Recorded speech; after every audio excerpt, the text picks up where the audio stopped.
Hi guys, Dan's Dollars here. A little reminder video of a little game that we have been playing over the weekend. You can either enter on this video or the previous video that went up yesterday. So the game then, it is a new game. It is close-up coins. Unfortunately, no prizes to be given away. It really is just a tester video to see if everybody on the channel likes it, and we will see it again next week if that is the case. We're going to go through the quick close-ups 5 times on the screen. There are 5 to guess. And you will see them again at the end of the video, slowed down without me talking in the background there, so you can concentrate and try and guess them correctly. So try and guess them in the comment section below, see if you get them all correct.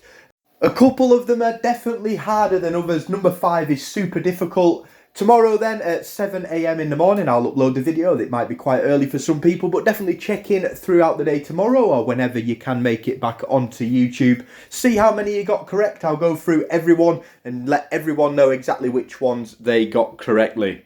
So I'll be back at around 6 PM this evening with the first day of the monthly giveaway. Definitely do check it out. Make sure that you have entered. It is going to be a week-long special of The Last Stand Standing. Whoever is in those top 5 positions at the end of the week will get the 5 overall prizes. And there will be a prize as well from that lucky ball, whoever is drawn straight after the bonus counter. So I'll put the 5 close-up coins back on the screen for you guys at home to see. Best of luck if you choose to play along. And as always, guys, thanks for watching.